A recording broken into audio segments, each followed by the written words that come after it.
Spiritual formation. Hello, everyone. I'm Dr. Gary, and thank you for giving me a few moments of your time to go on this journey to look at all things of what it means to be formed spiritually. Today, we're going to look at ascetics, silence, and solitude. This fifth pathway is what is that of the ascetic. When you think of the ascetic, think of a monk or a nun. It's someone who likes to get away, who needs the quiet, who wants to be by themselves. They live in an internal world, whereas the naturalist, for instance, will have their heart so when they get out of doors, and the sensate, when they get into a museum or a cathedral. The ascetic has an internal world that he or she is really trying to turn the world off. So, they're going to be the ones with their heads bowed and their eyes closed. Stimulation would distract them from God rather than lead them to God. They tend to have a very serious side to their faith. Just as when they get into the enthusiast, we'll talk about the whole aspect of celebration. They embrace the scriptural calls, and there are many of them, to mourn and to be serious about their faith. There's the world of solitude. Ascetics just need to get away. If they're around others, it's a distraction. If you're married to an ascetic, don't take it personally. It's just that they're going to be best connected to God when it's just them and the Lord, and they can focus fully on God. That's why so many in the 4th century began talking about going out to the desert and finding that place there.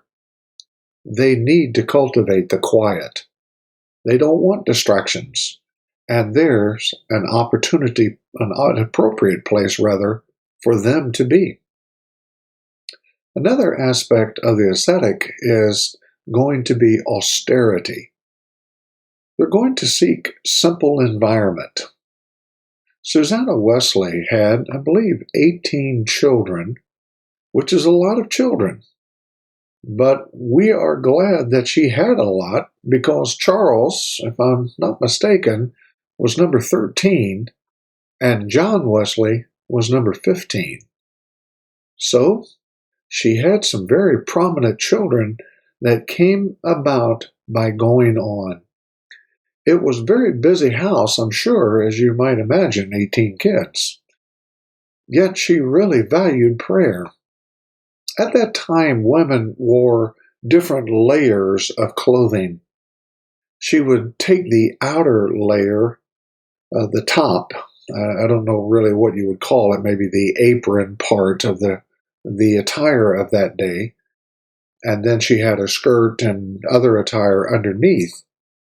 She would put it over her head, and the kids would learn that you don't bother with mama when she's got the apron over her head because she's just trying to cut the noise out. That's what ascetics will do today. They will seek a simple environment without distraction. The ascetic wants to forget the world to find their place.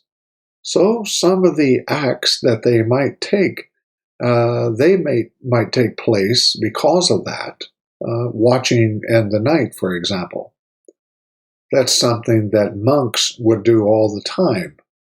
When everybody else is asleep, the ascetic might find that it's the best time for them to pray because it's quiet, it's dark. There's not much noise in the nighttime. There's not much going on. Acts of stillness. That's taking a vow of silence for a day, for a few hours, recognizing I just want to talk. I just want to gather my thoughts and be present before the Lord. Often, they're very engaged in spiritual disciplines like fasting or personal retreats during hardship. Those are the things that to them really are ladder. They usher them right up into the presence of God. Well, thank you for giving us a few moments of your time to go on this learning journey in today's shortcast of the aesthetic. Is this you? Is this your natural tendency to want to get alone, get away, shut the world off, turn the noise off? It's okay. Find that place and commune with the Lord and listen for His still small voice. I'd be so appreciative if you would share this content on your social platform and let others know of the learning opportunity that we have to grow in all things of spiritual formation. Until we can meet again, we bid you Godspeed. Bye for now.